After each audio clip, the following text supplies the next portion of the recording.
هيبقى عمال يبص ومكسوف. معايا على التليفون كابتن احمد عيد عبد الملك. ازيك يا كابتن احمد؟ ازيك يا كابتن خالد؟ ازي حضرتك؟ كل سنه وحضرتك طيب والمشاهدين طيبين. احمد انا مش عارف انت كنت بتتفرج على الحلقه ولا لا؟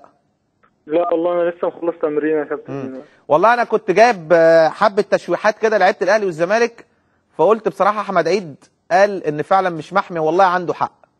وان ان ان ان لعيبه الاهلي والزمالك امبارح شوحوا، واول امبارح شوحوا، والماتشات اللي فاتت بيشوحوا وبيبقى عندهم انذار وما بياخدوش انذار تاني.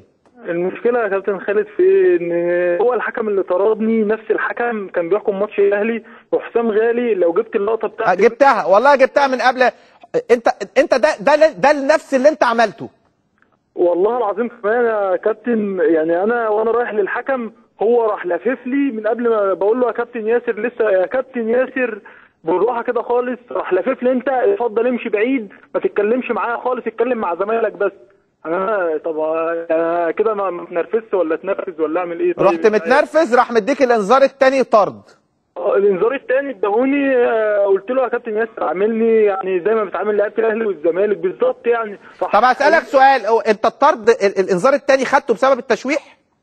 لا انا ما شوحتش، انا قلت له ايه، قلت بعد ما اداني الانذار الاولاني قلت له يا كابتن ياسر انا كل كلمه بتكلمها باخد انذار، اتقوا الله فيا بس، والله العظيم هو ده اللي قلته. راح مديك 4 ماتشات وقال لي سلوك غير رياضي، سلوك غير رياضي خالص. وبرضه في نفس الوقت مش عارف لجنه المسابقات برضه يعني كان ماتش الزمالك والجونه وقفوا احمد جعفر، مش عارف وقفوه ليه بعد الماتش حصل منه سلوك غير رياضي، اتوقف ماتش واحد، واحمد عيد عشان احمد عيد سوابق بس. والله برافو عليك. طب مش معنى احمد جعفر يا لجنه المسابقات راجل تف على شوقي السعيد وجابوها الكاميرا رحتوا واقفينه ماتش، ولا عشان الزمالك عنده الدور قبل النهائي والنهائي في الكاس؟ كان نهائي كاس مصر ومش هينفع احمد جعفر يتوقف ماتشين، لكن احمد عيد ملوش ظهر فلازم ياخد عقوبه، وعنده سوابق قبل كده. احمد عيد ما بيمشوهاش فير، ما بيمشوهاش اللي يشوفوه يعملوه، بيمشوها على حسب ما هم الخلفيات اللي قبل كده.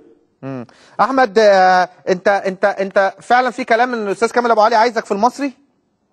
والله يا كابتن مش عارف، الكلام دوت برضه ناس كتير كلموني وقالوا لي وكده، يعني ما حدش يتكلم معايا خالص يعني. بص يا احمد اقول لك حاجه من الاخر، انا صريح، انت وضعك في حرس الحدود بيعطيك يعني ايه نوع من الحساسيه شويه، ان انت بتلعب في نادي بينتمي للجيش.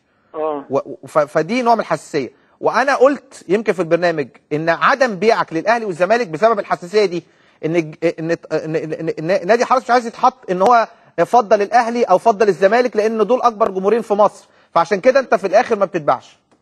ايوه هو يمكن دي نقطه يا كابتن فعلا، عشان يقولوا ازاي الحرس او الجيش استغنى عن احمد عيد راح للاهلي، يبقى الاهلي ناس في الجيش او في الحرس بيحبوا الاهلي اكتر من الزمالك، او بيحبوا الزمالك اكتر من الاهلي لو رحت الزمالك. فهي دي يمكن نقطه حساسه. ويمكن انا الفتره اللي فاتت انا قعدت في النادي، يعني انا كنت مبسوط وانا قاعد في نادي حرس الحدود.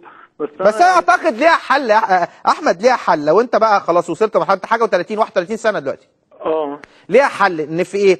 ان الاهلي لو قرر حرس حدود تكريما ليك وعلى مشوارك ان هو يبيعك لاي نادي، فبيحط سعر معين، والسعر ده بيبقى للاهلي والزمالك، ويبقى في النهايه اختيارك ورغبتك هي اللي هتوديك. عشان كده يبقى نادي الحرس بره الموضوع. يعني مثلا احمد عيد ب5 مليون مثلا، احمد اللي هيدفع 5 مليون هو ثمنه سواء اهلي او زمالك، بس احمد عيد لو قال الاهلي يبقى يروح الاهلي، لو قال الزمالك يروح الزمالك. هو بص خلينا يا كابتن خالد نتكلم في حاجه. انا متفق مع حضرتك على موضوع الاهلي والزمالك ده، انا قلت لك جيت معاك قبل كده في حلقه وقلت لك الموضوع ده احتراف وما فيش مشكله لو جالي النادي الاهلي دلوقتي صعب ان انا اروح في مكان في مكاني 8 لعيبه على الاقل، يعني 8 لعيبه بالظبط يعني. ده لسه كمان بركات هيرجع. وفي كمان لعيبه رايحه يعني احمد شكري كمان في الاعاره وهيرجع تاني على النادي، وتقريبا عفروتو برضو اعاره وهيرجع على النادي. ففي طب هل علاقه مع احترامي علاقتك برضو بحسن شحاته ليها دور، غير ان انت كنت لاعب في نادي الزمالك ومن ناشئي نادي الزمالك واصلا زملكاوي، لكن هل علاقتك بكابتن حسن شحاته برضو بتديك الدافع لده؟ بص انا طبعا انا يعني والله العظيم انا كابتن حسن دوت يعتبر يعني في الكوره هو ابويا يعني، في الكوره زي ما بيقولوا. لكن هو من ساعه ما كابتن حسن جه نادي الزمالك هو ما حدش يتكلم معايا خالص في الموضوع، او ما حدش يتكلم في موضوع انتقال لنادي الزمالك. وانا طبعا يعني شرفني ان انا ابقى موجود مع كابتن حسن طبعا، عشان ده طب هل انت واخد وعد من الحرس؟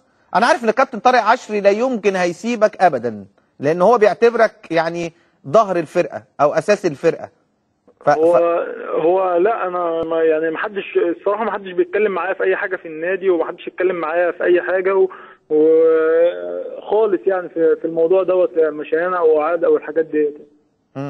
لكن في النهايه لو انت قدامك، انت بتفكر من نوع احترافي ان المكان اللي هتروح تلعب فيه هو اللي هتروح. طبعا. شكرا كابتن احمد عيد عبد الملك.